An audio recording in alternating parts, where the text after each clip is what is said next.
आज ही Doubtnut app download करें। Doubtnut पर होगा अब आपके सभी मैथ्स, केमिस्ट्री, फिजिक्स और बायोलॉजी डाउट्स का सफाया।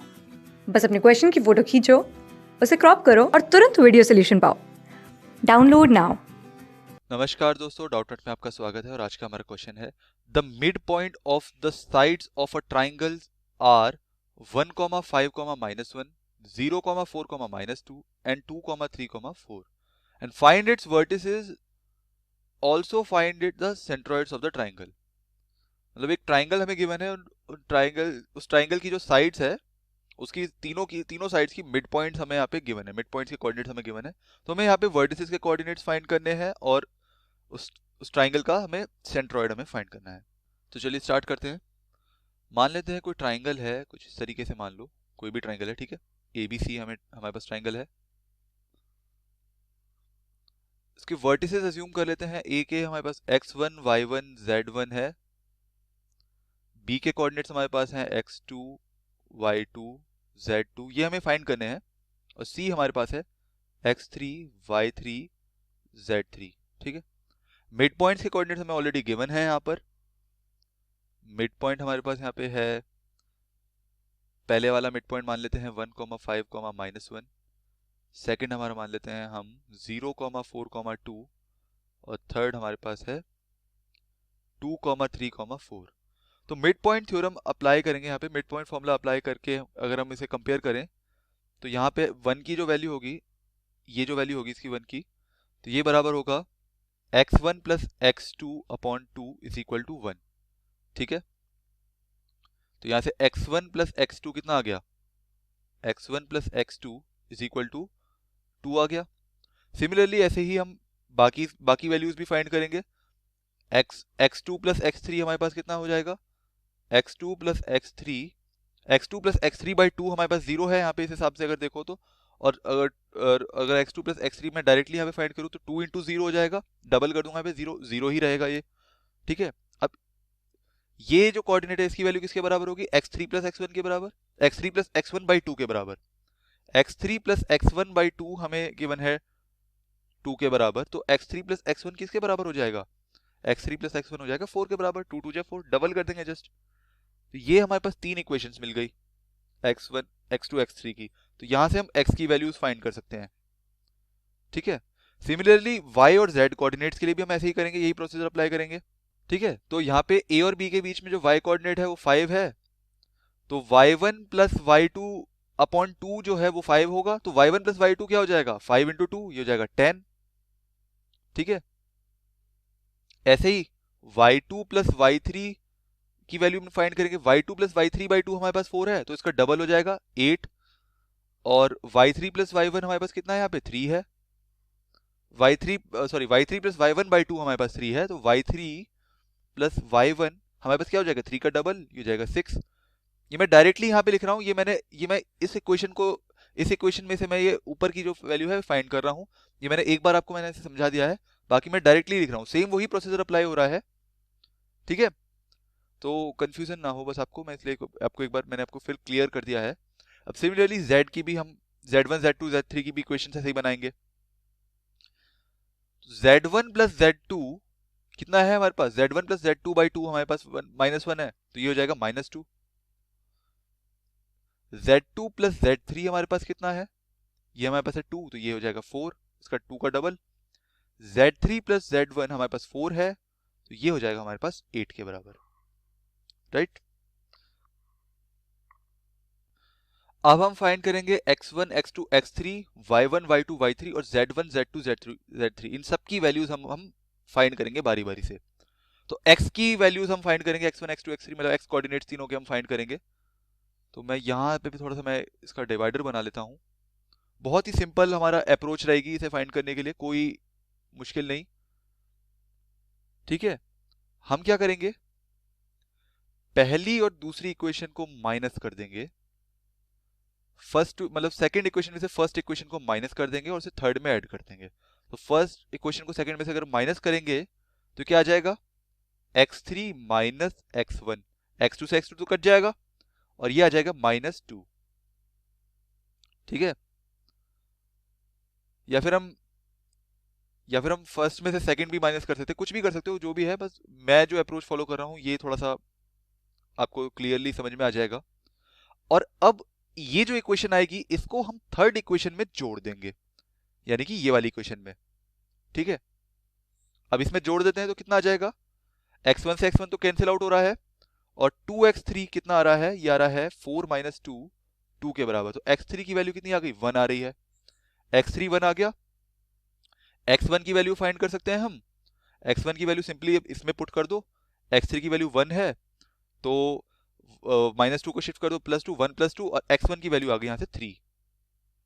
इसी इक्वेशन में पुट करके देख लो, चाहो तो किसी भी इक्वेशन में पुट करके देख लो। यहाँ पे x3 की वैल्यू, x3 और x1 इन दोनों में से किसी भी इक्वेशन में देख लो, x3 की वैल्यू 1 है तो 4 - 1 यहाँ पे 3 आ रही है, तो x1 की वैल्यू यहाँ पे 3 आ रही है, ठीक है। 4 - 1 3, x1 3 आ रहा है। x2 की वैल्यू अब हम फाइंड करेंगे। अब x2 की वैल्यू को फाइंड करने के लिए इस इक्वेशन में ही पुट कर लो। x3 की वैल्यू कितनी है, 1 है, तो कितना आ जाएगा, x2 is equal to minus of x3, तो x2 की वैल्यू इज -1। तो मैं एक बार सीक्वेंस से लिख देता हूं, x1 x2 x3। x1 is हमारे पास 3, x1 3 आया है हमारे पास, x2 हमारे पास कितना आया है, -1, और x3 हमारे पास आ गया +1। सिमिलरली सेम एग्जैक्टली इसी अप्रोच से हम y और z के कोऑर्डिनेट्स भी तीनों के फाइंड करेंगे हम, ठीक है। अब y कोऑर्डिनेट्स के लिए मैं यहाँ पे फिर से मैं एक डिवाइडर एक बना देता हूँ, एक पार्टीशन। यहाँ पे मैं सारी सिर्फ y की वैल्यूज की बात करूंगा। सिमिलरली फर्स्ट और टू इक्वेशन को हम माइनस कर देंगे। फर्स्ट को सेकंड में से अगर हम माइनस करेंगे तो कितना आ जाएगा, या फिर सेकंड को फर्स्ट में से माइनस कर लेते हैं, चलो कुछ भी कर लो, जो भी है आंसर फाइनली सेम ही आएगा। फर्स्ट को सेकंड में से माइनस करो, फर्स्ट सेकंड और थर्ड नेमिंग भी कर देता हूँ ताकि कंफ्यूजन ना हो। सेकंड को फर्स्ट में से माइनस कर देता हूँ मैं, तो ये आ जाएगा y2 से y2 तो कैंसिल आउट हो जाएगा, तो y1 minus y3 is equal to 10 - 8 2। अब थर्ड इक्वेशन में इसको, ये जो रिमाइंडर आया है, जो ये जो आया है डिफरेंस जो आया है, इसको थर्ड इक्वेशन में ऐड कर दो। तो अगर इसको ऐड कर दोगे तो y3 से y3 तो कैंसिल आउट हो रहा है, और twice of y1 is equal to 8। तो y1 की वैल्यू कितनी आ गई, 4 आ गई। सिमिलरली y2 और y3 की भी वैल्यू फाइंड कर लेंगे, तो सबसे पहले y3 की वैल्यू फाइंड कर लेते हैं। y1 की वैल्यू 4 पुट कर दो, तो y3 की वैल्यू कितनी आ गई, यहाँ पे y3 की वैल्यू भी आ रही है हमारे पास, यहाँ पे 2 आ रही है, y3 इज इक्वल टू 2। और y2 की वैल्यू फाइंड करेंगे हम। अब y2 की वैल्यू को फाइंड करने के लिए इस इक्वेशन में पुट कर लो y3 की वैल्यू। y3 हमारे पास कितना निकला था, अभी 2 निकला था, तो y2 आ जाएगा 8 - 2 6, y2 इज 6। तो y1 y2 y3 को भी लाइन से लिख देते हैं, y1 y2 y3। बड़े अच्छे पैटर्न से हम सॉल्व कर रहे हैं। y2 6 है और y3 2 है। बहुत ही सिंपल पैटर्न है, समझने में कोई दिक्कत नहीं आएगी, बिल्कुल आराम से समझ में आएगा एक एक चीज। इसको भी नेमिंग कर लेते हैं आपके लिए। अब फर्स्ट और सेकंड को माइनस कर देते हैं। फर्स्ट को सेकंड में से माइनस कर देंगे तो कितना आ जाएगा, ये y2 से y2 कैंसिल हो रहा है, तो सॉरी z है यहाँ पे, z2 से z2 कैंसिल हो रहा है, तो z3 minus z1, 4 minus minus 2 हो जाएगा, 4 + 2 ये आ जाएगा 6। अब इस इक्वेशन को थर्ड इक्वेशन में ऐड कर देंगे तो कितना आ जाएगा, z1 से z1 cancel, twice of z3 is equal to 8 + 6 14, z3 is equal to 7। z3 हमारे पास 7 आ गया। अब z1 फाइंड करेंगे हम, z1 की वैल्यू कितनी आ गई, इसी इक्वेशन में पुट कर लो, 7 - z1 इज इक्वल टू 6, तो 7 - 6 इज इक्वल टू z1, तो z1 आ गया हमारे पास 1। 7 - 6 1 होता है। अब z2 की वैल्यू फाइंड करनी है हमको। z3 हमारे पास कितना 7 है, z2 + 7 इज इक्वल टू 4, तो z2 is equal to 4 - 7, 4 - 7 is equal to 3, तो z2 इज इक्वल टू -3, 4 - 7 -3 होगा। तो z1 z2 z3 की वैल्यू फाइंड कर ली, z1 z2 और z3 की वैल्यू हमने फाइंड करी है, 1 -3 7। x y z तीनों कोऑर्डिनेट्स हमने इस तरीके से हमने फाइंड कर लिए, बड़े ही सिंपल अप्रोच से। तो पॉइंट्स हमारे पास क्या हो जाएंगे, यहाँ पे मैं पॉइंट्स भी लिख देता हूँ। ए पॉइंट हमारे पास क्या था, x1 y1 z1, तो x1 y1 z1 तीनों के ले लो यहाँ से। x1 हमारे पास क्या निकला था 3, y1 क्या निकला था हमारे पास 4, और z1 क्या निकला था 1।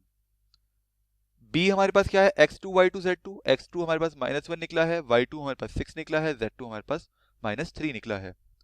और सी हमारे पास क्या निकला है, सी हमारे पास क्या अज्यूम किया था, x3 y3 z3, x3 1 है, y3 2 है और z3 7 है। तो ये देखो किस तरीके से हमने ये तीनों पॉइंट्स के हमने कोऑर्डिनेट्स फाइंड कर लिए, वर्टिसेस हमने यहाँ पे फाइंड कर ली है। तो हमें एक और चीज अब फाइंड करनी है जो कि इसका होगा सेंट्रॉइड। सेंट्रॉइड बहुत इजी है फाइंड करना।